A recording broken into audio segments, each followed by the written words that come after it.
Bienvenue dans notre podcast des CSF. Aujourd'hui, on a comme invité Pascal Lapointe. Bienvenue parmi nous. Merci de Ça m'avoir va invité. super Comment bien. ça va? Pas mal occupé ces temps-ci. Ça roule beaucoup. Donc ça, on est heureux quand ça l'annonce. Yes, sir. Pascal, ça fait quand même un petit moment que je le connais, puis j'ai toujours trouvé que c'était quelqu'un qui était inspirant. Donc, c'est une des raisons pourquoi que je l'ai invité aujourd'hui. Peut-être introduire rapidement notre public pour que les gens apprennent un peu à te connaître. Oui. Ben, premièrement, c'est le fun que tu trouves que je suis inspirant. C'est la même chose pour moi. Ben oui, dans le fond, moi, je suis conseiller en sécurité financière depuis environ presque 11 ans. Donc, avant ça, j'avais juste mon permis en accident maladie. J'ai commencé dans le réseau de carrière et je faisais du porte-à-porte. Que rapidement, j'ai fait le switch parce que j'ai réalisé que c'était peut-être pas que je voulais pas faire ça nécessairement à temps plein. Fait que là, par la suite, je suis allé dans le réseau courtage, la meilleure décision de ma vie. Puis je te dirais que ma spécialisation, c'est vraiment avec les entrepreneurs, directeurs d'entreprise, tous les travailleurs autonomes. Ça, c'est vraiment tout de suite en partant. C'était ma niche. Je me suis spécialisé là-dedans, puis c'est vraiment, j'ai fait ça jusqu'à OK? aujourd'hui, là. Puis, un des points que je trouve particulier, c'est que tu as commencé dans le domaine à 17 ans, right?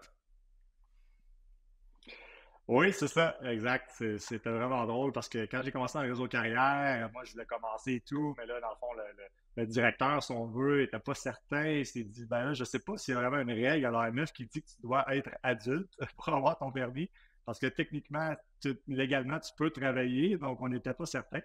Quand on s'est informé, ben, l'AMF, eux autres aussi, ils ont fait comme, ben, on n'a pas vraiment de règles à ce sujet. Fait que j'imagine que oui, ça devrait être correct. C'est là que j'ai obtenu mon permis. Là. J'avais presque 18 ans quand même. Là. Je n'ai pas juste d'avoir 17 ans, mais oui, à 17 ans, j'ai eu mon permis accident maladie. Fait que c'était quelque chose, un petit bonhomme de 17 ans là, qui commençait à faire du porte-à-porte et vendre d'assurance. Ça a été tout un challenge. OK, fait que déjà en partant du porte-à-porte, c'est toujours quelque chose qui m'a quand même assez impressionné. Peux-tu en dire un peu plus comment qu'on se sent à 17 ans, faire du porte-à-porte, comment ça s'est passé? Oui. Ça s'est pas super bien passé au début. Surtout, j'étais quand même quelqu'un de très introverti, très gêné. Fait que, tu sais, dans le fond, comment ça fonctionnait, c'est qu'on avait des rues d'assignées. OK? Fait que là, on faisait, mettons, cette semaine, on faisait un village. Là, on allait dans ce village-là, puis on avait, mettons, 12 rues à faire. Fait qu'il fallait que je cogne à chacune des adresses, à chacune des rues, puis c'était calculé, là. Fait que je pouvais pas, si j'en skippais, là, ils pouvaient le savoir, là. Fait qu'il fallait vraiment que je cogne aux portes, que je m'introduise, que je m'assoie avec eux à la table, puis que je commence à discuter d'assurance, faire comme une analyse de besoin, si on veut, avec eux pour voir si il y avait un produit d'assurance que je pouvais leur offrir. Mais le challenge, écoute, j'ai vu toutes sortes de choses. Il y avait des chiens qui me couraient après. Il y avait du monde très sauvage. Des gens qui vont se sacrer après. J'ai vu vraiment de tout. Là, assez pour décourager n'importe qui. Mais tu sais, quand t'es jeune et naïf, là, tu t'en fous, là, tu continues à travailler, puis t'espères qu'à un moment donné, quelqu'un va t'écouter, puis qui va vraiment prendre tes conseils, puis qui va adhérer il va prendre une assurance avec toi. Ça, c'était le meilleur feeling là, à la vie là, dans ce temps-là, mais c'est sûr qu'il y a eu énormément d'apprentissage. Je dois avoir changé mon speech à peu près 14 fois. Parce que eux, dans le fond, ils fournissent un speech de base que tu dois suivre. Mais tu sais, je suis pas un robot, là. Tu sais, à un moment donné, j'écoute le speech puis je l'adapte à moi-même. Puis c'est ça qui m'a vraiment permis d'avoir un peu plus de succès. Mais c'est certain que une fois que tu as fait ça, il n'y a plus rien qui te dérange après, là. Puis ça ressemble à quoi ta production dans le porte-à-porte? Dans combien d'années, porte-à-porte? J'ai fait ça pendant un petit peu moins qu'un an et demi, je te dirais. Dans les débuts, c'était quand même pas si pire. Je sais pas si c'est parce que j'étais un naturel ou quoi, là, mais pour vrai, même dans la première semaine, j'ai fait une vente quand même, c'est pas énorme, là, mais je vous ai dans du porte-à-porte, j'étais très, très, très content. Je pense que c'était une police d'hospitalisation dans ce temps-là, peut-être 25 par mois, quelque chose comme ça. Puis non, c'est ça, je produisais quand même assez de façon régulière, là. Dans ma meilleure semaine, j'ai peut-être vendu 7-8 polices. Je sais que aujourd'hui, ça n'a pas l'air tant énorme que ça, mais là, du porte-à-porte, c'était quand même impressionnant. On a vendu 7-8 polices dans une semaine. Fait que j'avais du succès correct, mais tu sais, c'était pas des énormes primes, là. C'était vraiment, là, des petits avenants d'hospitalisation, fractures. Des fois, il y avait des polices d'invalidité qu'on pouvait vendre aussi. Mais c'était pas des énormes montants. Mais j'ai fait ça pendant environ quasiment un petit peu moins qu'un an et Ok, demi, je te ok. dirais. Fait que ça t'a bien, j'imagine que ça t'a bien forgé ton caractère. Faire ce genre de... Oh mon Dieu, oui. Oui, oui, oui. Ah non, une fois que tu as fait ça, après ça, faire des appels à trois, là, c'est même plus facile. Là. Tu peux appeler n'importe qui, puis parce que si t'aime pas, au moins, tu le vois pas dans son visage. Puis ça a été quoi après ta deuxième phase, quand t'as arrêté de faire du porte-à-porte? Ça a été quoi les changements dans ta vie? Ouais, la deuxième phase, je te dirais, c'est quand j'évolue le plus. Parfois, je rencontrais des clients qui avaient certains contrats qui étaient en vigueur avec des assureurs que je pouvais pas offrir, quelque chose qui m'agaçait un petit peu. J'avais pas mon permis d'assurance vie non plus à 17 ans. Fait que je voyais que c'était très, très limité. Puis si on veut d'une façon, on laissait de l'argent sur la table, là, si on peut regarder ça de cette façon-là. Fait que c'est là que j'ai regardé les autres possibilités, puis j'ai entendu parler du courtage. J'avais mon mentor qui était déjà dans le courtage. Je me dit, ah, viens essayer ça. Je pense que tu aimerais ça. Puis c'est par la suite là, que j'ai décidé de faire ça. Parce que dans le fond, dans le réseau carrière que j'étais, les clients ne m'appartenaient pas réellement. Là. Si je restais là, il n'y avait pas de problème. Mais aussitôt que je quittais, je perdais ma clientèle. Que éventuellement tu réalises que c'est pas quelque chose que tu veux avoir à long terme, sinon tu pourras jamais réellement prendre ta retraite et vendre ta clientèle. Tu vas pas vraiment construire l'entreprise. C'est que pour moi, le switch là, du réseau carrière dans le courtage a été très, très important. Fait que environ 2-3 ans plus tard, après avoir terminé mes études, je suis allé chercher mon permis là, comme conseiller en sécurité financière, puis j'ai Ok, commencé en ok. courtage. Puis après ça, c'était quoi ton modèle d'affaires quand t'es allé, quand t'es devenu courtier, tu sais, là, tu faisais du porte-à-porte, ça a été quoi ta stratégie que t'as employée à ce point-là dans ta vie? Ouais, ben, ce qui est drôle, c'est que j'ai réutilisé un peu la même méthode, du porte-à-porte, mais pas cette fois-ci, au lieu d'être monsieur, madame, tout le monde, c'était vraiment dans des entreprises. Fait que c'est là que j'avais des petits pamphlets que je préparais, j'allais voir vraiment toutes les PME, idéalement 10 employés et moins au début, que j'essayais là, de surpasser, si on veut, là, la secrétaire à l'avant qui ne laissait pas parler là, au directeur d'entreprise. Nous, on les appelait les chiens de garde, dans le fond, là, qu'il fallait dépasser puis pouvoir aller parler directement au directeur. Fait que là, à un moment donné, tu prends des techniques pour faire ça. Fait que moi, j'allais leur porter les pamphlets, je leur expliquais mon offre de service. Tu sais, j'en faisais plusieurs. On parle des fois là, je pouvais parler peut-être à 10 ou 15 entreprises par jour dans les débuts. Puis tu sais, le succès était quand même pas immédiat. Là. Je te dirais que ça avait pris quand même quelques mois.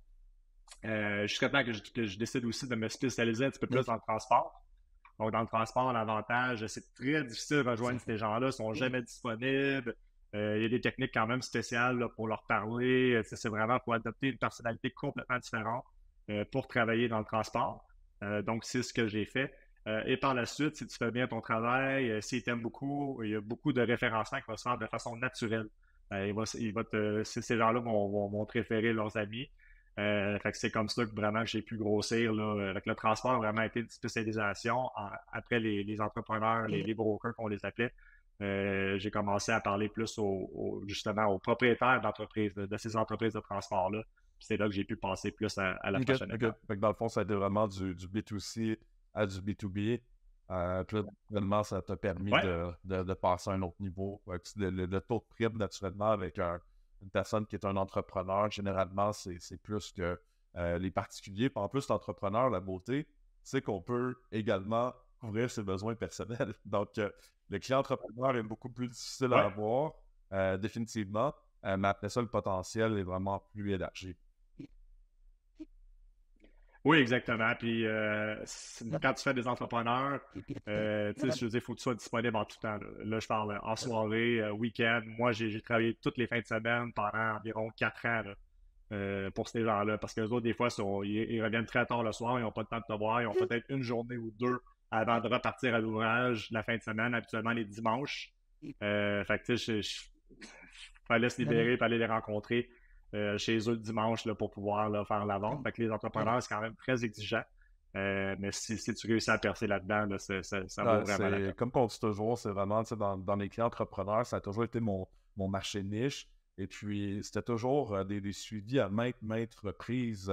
Des fois, il y a des entreprises que j'ai copié avec eux plus que 50 fois, même des fois, rapproché des Ouais. 100 fois. Puis, un moment donné, il voit qu'on n'arrête pas d'appeler, on rappelle, puis il se dit, un moment donné, OK, il est encore là, ce gars-là, il abandonne pas. Puis des fois, les gens me disaient, OK, je vois que tu n'abandonnes pas, c'est bon, c'est une bonne attribut que tu as. Puis je finissais souvent par faire de la business avec eux. Des fois, ça finissait que les gens disaient, finalement, je suis pas intéressé. Tu sais, je pense qu'ils étaient trop sympathiques pour me Ouais. l'avouer pendant tout ce temps-là. Et, à la fin de la journée, qu'est-ce que je me rends compte, c'est qu'il y a beaucoup de gens qui abandonnent beaucoup trop tôt. Les statistiques démontrent que plus que tu avances dans ton nombre d'appels, plus que les gens abandonnent. Puis, selon les statistiques, normalement, pour conclure une transaction, ça prend normalement, je pense, entre 8 et 10 déjà communications qui sont faites avec le client. Il y a beaucoup de gens qui abandonnent déjà au 2 Ouais. ou 3e appel. Ça, c'est un gros problème. Oui, exact. C'est exactement ça. Moi, j'ai eu une situation un peu semblable à toi. Je sais qu'on est une situation pareille vu qu'on travaillait souvent dans le même marché, là. Un client que j'ai appelé pendant 1 an et demi, en fait, à tous les mois. À tous les mois. Puis il me disait tout le temps la même affaire, même s'il était probablement disponible, mais peut-être que, comme tu dis, qu'il était trop gentil, on m'a dit qu'il n'était pas intéressé. Fait qu'il me disait, ah, rappelle-moi plus tard. Je suis parfait, fait que je vais te rappeler dans un mois. Fait que je l'ai rappelé. Fait que je dois lui avoir parlé comme 15 fois ou 16 fois peut-être à ce client-là. Donc éventuellement, il dit, ben écoute, il dit, si tu me donnes un service comme autant de fois que tu m'appelles, dans le fond, probablement que tu serais un excellent conseiller pour moi. Fait que, regarde, je vais te laisser la chance. C'est bon, viens me rencontrer. Je me souviens, dans ce temps-là, il était en Beauce, puis moi, j'étais sur la rive-sud de Montréal. Fait qu'on s'entend que c'était pas une petite traîne non plus, là. Fait que je me suis dit, OK, c'est bon, je m'en viens. Le lendemain, c'était un samedi. Fait que je suis allé le rencontrer. Mais tu sais, c'est sûr que le client a pris ce que je lui ai proposé par la suite. Fait que c'est là qu'on voit, faut vraiment pas abandonner. Gars, ce client-là, il est encore avec moi aujourd'hui. Ça fait peut-être 10 ou 11 ans là, qu'il est avec moi. Fait que ça a quand même été un bon client. Fait que c'est sûr qu'il faut persévérer. Là, comme tu dis, 2 ou 3 fois, ça c'est vraiment, vraiment trop petit. Là. Même minimum 10 fois, là, pratiquement. Là. Tant mieux si c'est closé en 2 ou 3 fois, mais c'est pas la réalité, je pense, dans le Non, marché des non, surtout entrepreneurs. dans un domaine de l'assurance, à cause que d'assurance, ce que je dis souvent, c'est que c'est un produit qui ne se touche pas, qui se sent pas, qui se voit pas. Donc, c'est un produit qui est plus basé sur l'émotion. Donc, naturellement, les gens, des fois, tant et si longtemps qu'il n'arrive pas un événement dans la vie d'une personne proche d'eux, une personne qui décède, une personne qui tombe malade, des fois, les gens ne réalisent pas l'importance que d'avoir des bonnes protections d'assurance peut vraiment tout changer pour une personne, surtout qui est à son compte. Donc, la plupart des gens qui sont employés, mais ils ont souvent des assurances collectives. Il va avoir une assurance invalidité normalement qui est greffée. Donc, ça leur assure, moi, d'avoir une continuité de revenus. Puis l'entrepreneur, ben, souvent, lui, il a même des engagements financiers reliés à l'opération de son entreprise. Donc, tu sais, il peut avoir un loyer à payer, de la machinerie. Donc, encore là, tu sais, des fois, il y a des gens qui se limitent à qui ont de l'assurance salaire. Il faut garder le besoin global et parler d'assurance fédéraux pour être sûr que la personne ne soit pas dans une situation qui est catastrophique s'il tombe invalide ou malade. Oui, exactement. Puis les frais généraux, c'est quelque chose qui est quand même assez négligé par les conseillers, je te dirais. Puis pourtant, c'est une des meilleures protections. Souvent, c'est pas très dispendieux. Tu sais, tu peux aller jusqu'à 2 ans de prestation, des fois un petit peu plus. Puis c'est ça, tu peux aller 5 000, 6 000, 5 000, ça dépend des assureurs, là, mais tu es capable de protéger quand même un énorme montant là, de dette que cet entrepreneur-là peut avoir. Surtout dans le transport, quand le camion à lui seul peut coûter maintenant là, en 3 500 et 5 000 par mois, je veux dire, c'est un no-brainer. Là. Il faut que tu lui fasses les frais généraux. Là. Même si tu donnes un gros salaire de 3 ou 4 000 net par mois que tu protèges, c'est pas suffisant. Là. Faut que tu te rendes proche de 10 000 par mois pratiquement maintenant. Là. Fait que ça te donne une idée, tu sais, si l'entrepreneur devient invalide, imagine 10 000 par mois là, qu'il aurait besoin. Là. C'est comme tu peux pas avoir d'assurance. Puis surtout que l'assurance frais généraux, ben, c'est déductible d'impôt. Donc, ça fait partie, il y a beaucoup de produits qui sont déductibles. Il y a certaines règles particulières qui s'y appliquent, mais c'est déductible pour l'entreprise. On est là rendu avec un assureur qui fait de l'assurance frais généraux qui est payable jusqu'à 65 ans avec retour de prime à 100%. Donc, ça peut revenir d'une certaine façon, réinventer, même créer une stratégie qui peut être avantageuse pour l'entrepreneur, tant au niveau de la protection, mais aussi de la fiscalité pour l'entreprise. Donc, ça, c'est un point que je recommande beaucoup. Une assurance couvre jusqu'à 65 ans, retour de prime à 100% en frais généraux. C'est assez unique, puis moi, c'est un no-brainer. Ouais, exact. Puis c'est ce que j'aime justement chez GFS, c'est qu'on parle beaucoup là, d'assurance là, qui peut être avantageux fiscalement parlant aussi pour l'entrepreneur. Que c'est pas nécessairement quelque chose qui est discuté ailleurs. Donc, on est capable vraiment d'avoir une approche globale sur la fiscalité qu'on peut présenter à nos clients aussi, que des fois, ces clients, le montant d'assurance ne l'intéresse peut-être pas, ils trouvent que c'est cher, mais là, si tu commences à lui parler d'avantages fiscaux, là, souvent, il est plus Ouais, à l'écoute. effectivement, c'est toute une question de la façon qu'on l'approche, puis vraiment de faire comprendre l'importance au client. Donc, un coup qu'on arrive à mettre le client dans une qui soit d'une certaine façon émotif, puis qui commence à visualiser si ça lui arriverait, ben là, on commence vraiment à faire notre travail. Donc, moi, je me dis toujours, ben, si je parle avec une personne, ben, je vais la conscientiser au maximum. Des fois, les discussions qu'on va avoir vont pas être les plus positives, mais c'est la base de notre travail de dire les vraies choses. Parce qu'on a quand même une responsabilité Ouais. qui est professionnelle, que si on ne couvre pas bien la personne, ben, elle pourrait même essayer de dire que le conseiller a mal fait son travail, puis ça se pourrait que ça soit la vérité également. Oui, exactement. Puis j'aime ton approche aussi, que tu dis de la machine à argent. Là, j'imagine que tu en as déjà peut-être parlé avant. Là. Moi, j'ai comme cette façon-là, puis je l'adapte un petit peu différemment. Moi, je lui dis, pourtant, tu assures ta maison, tu assures ton auto, mais toutes ces choses-là est payées par une personne qui génère tout le revenu qui est toi. Pourquoi toi, tu t'assurerais pas, mais tu vas tout assurer ces autres choses-là? Fait que c'est quand on est capable de conscientiser le client qui réalise, moi, c'est vrai, c'est pas logique que j'assure tout ça, mais que je m'assure toi, moi, puis c'est moi qui paye pour toutes ces choses-là. C'est vraiment la façon là, que je vois ça. Je sais pas si tu voulais l'expliquer, là, ta technique là, de Ben, machine c'est le à fun argent. parce que Là. tu donnes une autre perspective, donc les gens peuvent après peut-être la rebâtir à leur propre façon. Mais moi, quand j'étais juste au client, Ouais. vous auriez la possibilité d'avoir une machine qui vous imprime d'argent. Est-ce que vous metteriez une assurance dessus pour être sûr que si elle brise, ben, vous continuez à recevoir vos revenus? Là, les gens disent, ben oui, c'est sûr que je prendrais la. C'est Mais je sûr, leur pas dis à pas la dire fin de la non. journée, vous êtes la machine qui génère de l'argent. Donc, c'est très important que vous soyez couvert dans tous les aspects de la finance. Après ça, ben, c'est de voir avec le client vraiment d'expliquer l'ordre de priorité. C'est le point que j'essaie beaucoup d'enseigner, c'est qu'on propose tellement de produits qu'il faut être capable avec un entrepreneur d'y aller stratégiquement, une étape à la fois, puis proposer vraiment en ordre de priorité qu'est-ce qui va faire en sorte que le client, s'il arrive à une bad luck, ben, au moins qu'il soit capable de continuer son train de vie. Fait que moi, je pense que moi et toi, on a la même façon de voir les choses. Ben, c'est, premièrement, tout repose sur la protection du vivant.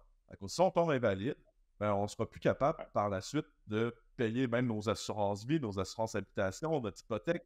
Fait que tout repose à Ouais. 100% sur la protection du vivant, qui est l'assurance invalidité, l'assurance frais généraux, l'assurance qui couvre les dettes. Après ça, tu as l'assurance maladie grave aussi qui peut avoir totalement son importance, mais qui serait peut-être en ordre de priorité, pas la première, mais qui est un produit excellent. Oui, ouais, exactement. C'est vraiment, moi aussi, c'est comme ça que je l'approche. Souvent, même d'ailleurs, c'est comme ça que je suis capable c'est la première chose que je fais pour pouvoir rencontrer justement le prospect. C'est vraiment, est-ce que vous avez une assurance salaire? Tu sais, c'est vraiment la première chose. Puis souvent, des fois, on me dit oui, on me dit non. Des fois, ils ne savent pas s'ils en ont une. Fait que c'est même ce que j'utilise pour pouvoir aller chercher le prospect puis le rencontrer justement même avec l'approche d'assurance salaire. Parce que souvent, c'est quelque chose qui est peut-être mal connu par les clients ou qui pensent qu'il l'a parce qu'il y a une assurance hypothécaire. Tu sais, des fois, ils ne savent pas la différence entre une assurance dette et une assurance invalidité salaire. Fait que pour moi, c'est vraiment important là, de pouvoir lui expliquer la différence, qu'il est capable d'avoir les deux. Là. Puis, ça a été quoi tes plus gros défis dans ta carrière? Les plus gros défis, je te dirais que c'est peut-être la constance. Vraiment, là, il y a des semaines que je pouvais travailler 50, 60, 70 heures, même là, des fois dans une semaine. Puis la semaine d'après, peut-être que j'en travaillais 20 ou 30. C'est vraiment pas ça qu'il faut faire. Là. Parce que tu sais, c'est sûr que je suis quand même humain. Là, tu sais, s'il y a une semaine que tu as eu énormément de succès, tu as eu pas mal de primes qui ont été vendues.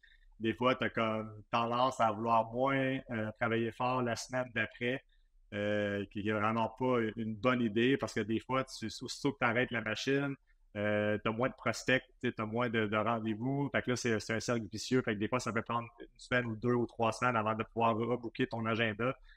Donc ça, je te dirais, là, ça, c'était vraiment un gros défi pour moi là, de ne pas faire ça, vraiment être constant dans mes heures, là, puis continuer à travailler là, le même nombre d'heures pour toujours avoir mon agenda de OK, plein. Là. OK, parfait.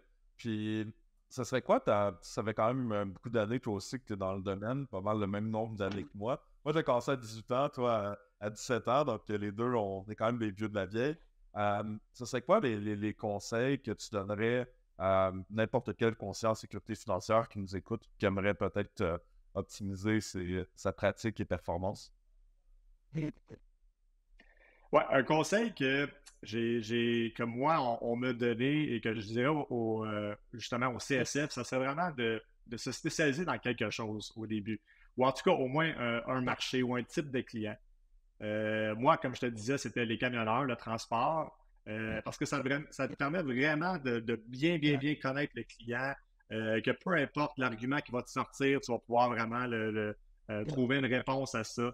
Fait que c'est ce que j'ai fait au lieu d'être quelqu'un, un conseiller dans le fond qui travaillait avec tout le monde, tous les types de clientèle. Je me suis vraiment dit, regarde, moi, ça va être des entrepreneurs premièrement, mais plus spécifiquement, ça va être les camionneurs, le transport. Fait qu'en faisant ça, je suis devenu vraiment le spécialiste des camionneurs. Qu'est-ce qu'on peut me référer, là, comme je disais tantôt, de façon naturelle. Fait que ça, je pense que ça m'a aidé beaucoup de vraiment me spécialiser au début. À un moment donné, tu peux aller à un point que tu te dis, bon, OK, fait que là, j'ai fait les camionneurs, mais là, je pense que je comprends aussi le marché d'entrepreneur. Fait que je peux aller un petit peu plus loin, je peux aller un petit peu plus large dans le marché. Mais je te dirais qu'une spécialisation au début, là, ça te permet là, d'avoir un avantage sur les autres conseillers que peut-être eux ne sont pas spécialisés là, avec un certain OK. type de clientèle. Puis, j'imagine que tu as d'autres conseils à donner. Je trouve que c'est pertinent de... Mais d'autres conseils, c'est sûr, travail, constance, persévérance. Il faut vraiment, là, ça peut prendre là, des fois là, des semaines et des semaines là, que peut-être que vous n'allez même pas avoir de résultats ou peut-être pas de vente constante. Il faut vraiment pas regarder ça de cette façon-là. Il faut juste se garder occupé, continuer à toujours, toujours prospecter. Puis peut-être qu'une semaine, il va y avoir 5 6 clients qui n'avaient pas fait leur choix, là, qui vont décider de faire leur choix dans cette semaine-là. Des fois, souvent, à cause d'un événement, peut-être qu'ils ont arrivé à quelqu'un dans leur famille qui va les réaliser que peut-être, OK, c'est le temps, il faudrait que je prenne cette assurance-là. Fait qu'il faut vraiment pas lâcher, il faut toujours, toujours, toujours pousser, là, puis continuer là, de Parfait. travailler fort. Puis, maintenant, c'est quoi on va dire, tes prochains objectifs de vie? Ben, c'est ça. Ben, c'est drôle, justement, là, depuis que j'étais avec GFS, j'ai fait comme vraiment un, un 180, si on veut complètement changer de direction. Maintenant, c'est sûr que j'ai encore mon cabinet d'assurance, je travaille encore avec les PME, directeurs d'entreprise, mais j'ai décidé de travailler dans le recrutement, recruter des conseillers qui veulent passer là, la prochaine étape, si on veut, dans leur carrière, puis pouvoir là, trouver des façons là, d'élargir leur clientèle, puis vraiment là, s'améliorer, continuer.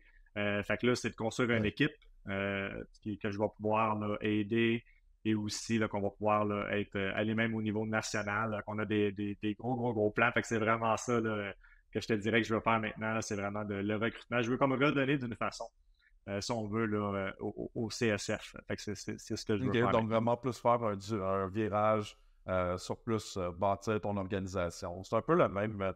J'étais rendu exactement au même point que toi. J'étais rendu dans ma vie que je trouvais que j'avais fait le tour vraiment au niveau de la consultation. Puis j'étais à un point, tu sais, après une quinzaine d'années dans le domaine, j'étais vraiment dans une phase de questionnement. Puis j'ai vraiment décidé moi aussi à ce point-là de faire un virage. Ce virage-là, ben, naturellement, tout allait extrêmement bien en termes de production. Je me suis dit, ben, j'ai plus envie d'avoir de l'impact à haut niveau, puis aider le plus de gens possible à avoir des résultats qui sont extraordinaires. Je trouvais vraiment que dans le marché actuel, j'ai été dans plusieurs agences au courant de ma vie, puis je trouve de plus en plus qu'il y a eu, tu sais, les technologies qui sont arrivées, ben, les genres de services qui étaient donnés dans la plupart des agences, ben, étaient de moins en moins présentes. Puis les conseillers se trouvaient de plus en plus seuls dans leur monde. Donc, je me suis dit, ben, on va vraiment créer une Ouais. organisation qui va être plus basée sur la collaboration d'équipe, la croissance personnelle, la motivation, aider les gens, enseigner aux gens comment être capable de passer à un autre niveau. Dans ma vie, pour avoir le succès que j'ai eu, ben, naturellement, j'ai toujours été obligé de me réinventer continuellement Des fois, on trouve une stratégie qui fonctionne, puis finalement, il arrive des hausses de taux, il arrive une crise d'inflation, etc. Tout peut faire qu'on va être capable de s'adapter rapidement, des fois changer nos stratégies et se réinventer continuellement. C'est comme ça que j'ai toujours réussi à avoir une performance qui était haute en me réinventant continuellement. Ouais, c'est vrai, c'est un bon point. Exactement, c'est ce qui manquait, que je trouvais moi aussi Ah, dans les MGA. C'est comme être un MGA, mais de quasiment être comme un cabinet aussi, en quelque sorte, dans le sens qu'on on veut être proche de tous les CSF, comme s'ils faisaient partie de notre cabinet. Euh, Puis pouvoir vraiment leur offrir un soutien, puis vraiment là, extraordinaire, là, autant au niveau là, des ventes, du développement des affaires, comme tu dis, la motivation. Tu sais, je veux dire, on a quoi, environ 3 ou 4 rencontres là, par semaine, là, par vidéoconférence, qui est assez exceptionnel. Fait que, tu sais, même si je vois pas toujours ces conseillers-là en vrai, ben justement, la vidéoconférence, j'ai comme l'impression là, que c'est mes amis, là. Je les vois tout le temps, là. Je les vois pratiquement plus souvent que mes enfants, là. Je veux dire, c'est vraiment là, quelque chose que j'aime beaucoup. Là. C'est vraiment. J'ai jamais vu ça avant dans ben, je d'autres pense MGA. qu'aujourd'hui, dans le monde qu'on est rendu, c'est que on est des fois tellement proche, mais tellement éloigné en même temps, que de plus en plus avec Ouais. toutes les médias sociaux, les communications, on finit par être plus enfermé dans notre monde. Puis je pense que la réussite, si on veut être capable d'avancer, puis réellement avoir des résultats à haut niveau, ben, premièrement, il faut se tenir avec des gens qui réussissent. Donc, plus qu'on a des gens dans notre entourage qui ont du succès, mais ça va devenir d'une façon que ça va être même contagieux, puis qu'on va se dire, ben, c'est possible.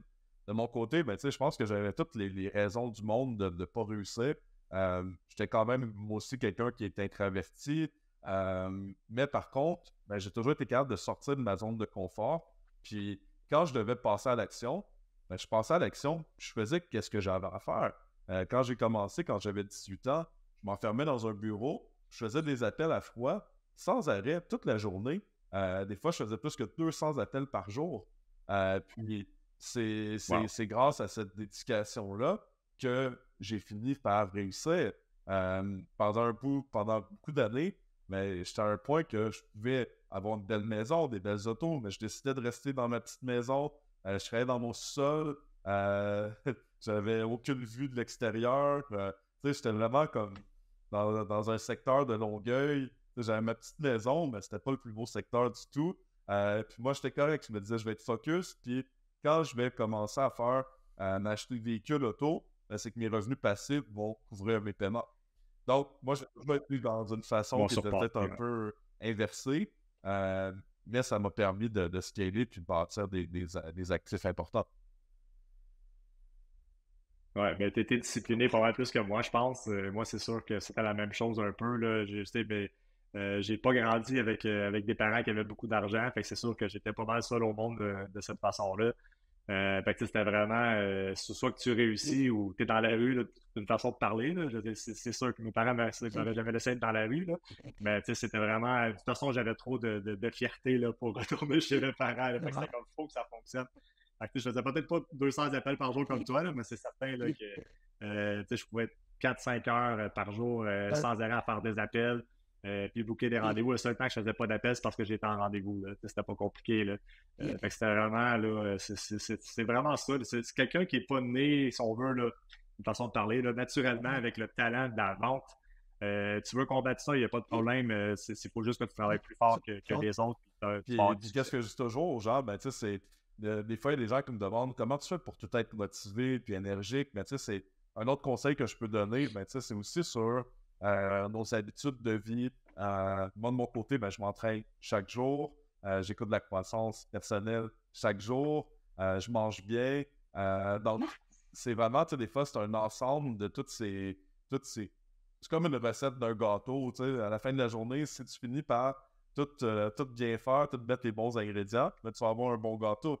Fait que c'est la même chose. Fait qu'il faut juste être vraiment dans un mindset qui est toujours, ben, je veux avancer, je vais continuer. Puis, comme tout le monde, ben, on a tous des moments dans notre vie que c'est difficile. Donc, que tu sois à n'importe quel Ah ouais. niveau, ben, tu vas avoir des moments que tu vas vivre de l'anxiété. C'est tout à fait normal. Pas mal tout le monde vit de l'anxiété dans leur vie. Peu importe comment tu réussis financièrement. Des fois, ils disent que quand tu réussis plus, à un certain point, ben, tu vas finir juste par avoir peut-être même des fois juste des plus gros problèmes. Mais encore là, dans la vie, tu sais, Ouais. qu'est-ce que j'ai compris au fil du temps, c'est qu'il y a des choses des fois qu'on ne peut pas contrôler. Puis si la vie fait en sorte qu'on a un lot de défis, ben, c'est juste pour forger notre caractère puis nous rendre plus forts. Il n'y a rien qui arrive pour rien dans la vie. Fait que moi, je dirais que faut pas abandonner. Dans notre domaine, là, c'est surtout dans les premières années, tu as beaucoup de remises en conscience. Est-ce que je suis dans le Ouais. bon domaine? Est-ce que je fais la bonne chose? Mais il faut juste enlever qu'est-ce que j'ai compris au fil du temps, c'est que souvent, quand tu as ta petite voix négative dans ta tête, c'est juste que tu n'es pas assez en action. Donc, moi, de mon côté, les seuls moments que l'anxiété commence à reprendre du dessus, c'est si je ne suis pas occupé. Donc, ça veut dire que soyez occupé, puis l'anxiété va partir.